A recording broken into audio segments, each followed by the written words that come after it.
Assalamualaikum warahmatullahi wabarakatuh. Kenalkan, nama saya Gadi Rahmawati dengan NIM 11231042. Di sini saya akan mempresentasikan materi perpajakan dengan dosen pengampu Ibu Siti Widati, SIMSI, CPFM, CAMP, dengan judul Dasar dan Teori Perpajakan.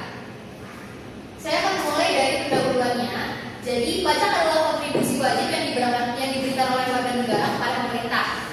Setiap warga negara yang memenuhi syarat memiliki kewajiban untuk membayar pajak, baik berupa penghasilan, pemilikan barang maupun konsumsi. Jadi pajak memiliki peran penting dalam kehidupan sehari-hari karena digunakan untuk membiayai berbagai layanan publik yang kita nikmati seperti pendidikan, kesehatan, infrastruktur, dan juga keamanan.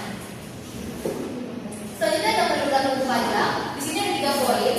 Yang pertama adalah hukum publik. Jadi hukum publik itu adalah hukum yang mengatur hubungan antara negara dengan warga negara dalam bidang perpajakan. Hukum ini bersifat imperatif atau memaksa. Yang kedua adalah hukum administrasi, yang dimana hukum ini itu ada hubungannya dengan hukum administrasi negara, terlihat dari adanya prosedur administrasi dalam pelaksanaan kewajiban perpajakan, seperti pendaftaran wajib pajak, pelaporan surat pemberitahuan atau SPT, dan juga pemeriksaan pajak serta proses pemberatan dan juga banding.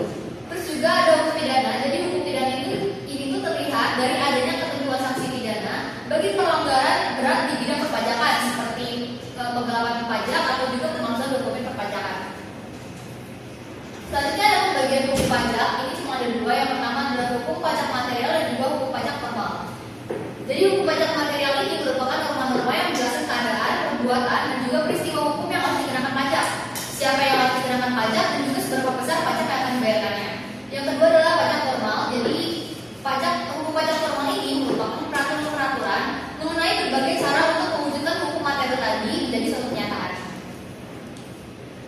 Selanjutnya adalah tata cara pemungutan pajak. Jadi secara teoretik ada 3 sel-sel pemungutan pajak. Jadi sel-sel itu merupakan metode atau sistem ya. Jadi sel-sel nyata yang pertama itu sel-sel real. Jadi pajak ini dikenakan berdasarkan penghasilan yang benar-benar diterima. Karena itu pemungutan pajaknya baru bisa dilakukan pada akhir tahun pajak, setelah jumlah penghasilan yang sebenarnya sudah diketahui. Jadi sistem ini memiliki kelebihan dan juga kekurangannya. Kelebihannya, pajak yang dikenakan jadi lebih realistis karena dihitung dari penghasilan yang nyata. Namun kelemahannya adalah pajak baru dapat dipungut setelah periode atau tahun pajak berakhir.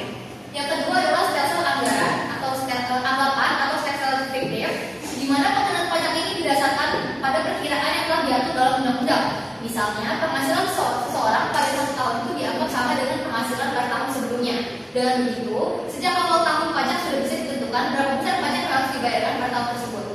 Kelebihan sistem ini adalah pajak bisa dibayarkan selama tahun berjalan tanpa perlu menunggu sampai akhir tahun. Namun kekurangannya, jumlah pajak yang dibayarkan itu belum tentu sesuai dengan kondisi penghasilan mereka yang sebenarnya. Yang ketiga adalah stelsel campuran. Ini adalah stelsel gabungan. Jadi pada awal tahun jumlah pajak yang dihitung berdasarkan perkiraan, lalu pada akhir tahunnya jumlah pajak tersebut disesuaikan dengan penghasilan pajak yang sebenarnya. Jika pajak yang harus dibayar lebih besar dari perkiraan, maka si wajib pajak ini harus menambah pembayarannya. Sebaliknya, jika lebih kecil, kelemahannya bisa dipecah kembali. Kelebihan dari sistem ini adalah dapat mengurangi risiko kerugian bagi negara dan juga menekan kemungkinan terjadinya KKN pada petugas pajak. Namun kelemahannya adalah petugas pajak harus melakukan pendataan lebih dari 1 kali sehingga biaya yang dikeluarkan akan menjadi lebih besar. Selanjutnya ada sistem pemungutan pajak. Jadi juga ada 3 poin. Jadi yang pertama adalah official assessment system. Jadi official assessment system ini adalah pemungutan pajak yang dimana petugas pajak yang menentukan berapa besarnya pajak yang harus dibayarkan oleh si wajib pajak. Dengan sistem ini, jumlah pajak yang terutang biasanya lebih akurat karena dihitung langsung oleh si petugas, sehingga tidak ada upaya untuk memperkecil atau bahkan memperbesar jumlah pajak yang harus dibayar. Sistem ini biasanya digunakan pada pajak daerah seperti pajak bumi dan juga bangunan atau PBB, serta beberapa jenis pajak daerah lainnya. Yang kedua adalah self assessment system. Jadi ini adalah sistem pemungutan pajak yang menekankan pada kemandirian si wajib pajak. Artinya wajib pajak sendiri yang menentukan berapa besar pajak yang harus dibayarkan. Jadi dalam sistem ini wajib pajak secara aktif menghitung, membayar dan juga melaporkan pajaknya sendiri. Jadi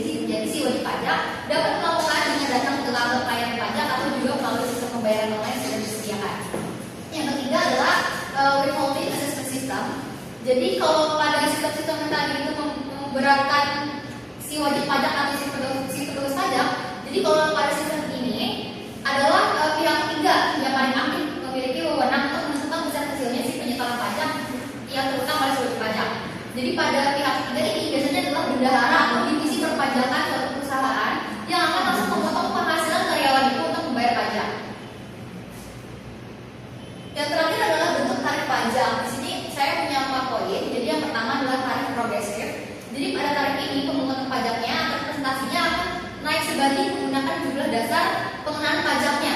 Jadi di Indonesia sendiri, jadi tarif pajaknya itu tidak diterapkan menjadi metode pengenaan pajak penghasilan untuk orang pribadi. Yang kedua adalah tarif degresif, yaitu tarif pajak yang menggunakan tarif ini akan dipungut lebih kecil dengan dasar pengenaan pajak yang meningkat. Artinya, persentase atas tarif pajak yang akan semakin rendah atau turun atas dasar pengenaan pajaknya semakin besar. Dalam praktik perundang-undangan di Indonesia, tarif ini tidak pernah dipakai. Yang ketiga adalah tarif proporsional. Jadi persentase pemungutan pajak tarif proporsional ini akan permanen dan juga tidak akan ada perubahan terhadap seluruh dasar pengenaan pajaknya. Atau dapat dikatakan bahwa sebanyak apapun jumlah objek pajak yang akan dikenakan pada pajak penghasilannya, presentasinya itu akan permanen atau tetap sama. Yang terakhir adalah tarif degresif. Jadi tarif ini waktu pemungutan tarif pajaknya akan selalu permanen tanpa melihat jumlah menurut seluruh dasar pengenaan pajaknya, sehingga tarif pajak yang dikenakan itu akan sama besarnya bagi semua wajib pajak. Yang terakhir adalah kesimpulan. Jadi atas materi yang sudah saya paparkan, dapat diambil kesimpulan bahwa pajak merupakan kontribusi wajib yang dibayarkan oleh orang pribadi maupun kepada negara yang berdasarkan undang-undang yang berlaku bersifat memaksa tanpa adanya imbalan secara langsung. Jadi pajak ini memiliki peranan yang sangat penting bagi sumber utama penerimaan negara untuk membiayai pembangunan nasional serta juga penyelenggaraan pemerintahan. Selain itu, pajak juga memiliki fungsi strategis sebagai alat mengatur stabilitas ekonomi dan juga serta redistribusi pendapatan guna mewujudkan keadilan sosial bagi seluruh masyarakat. Sekian yang dapat saya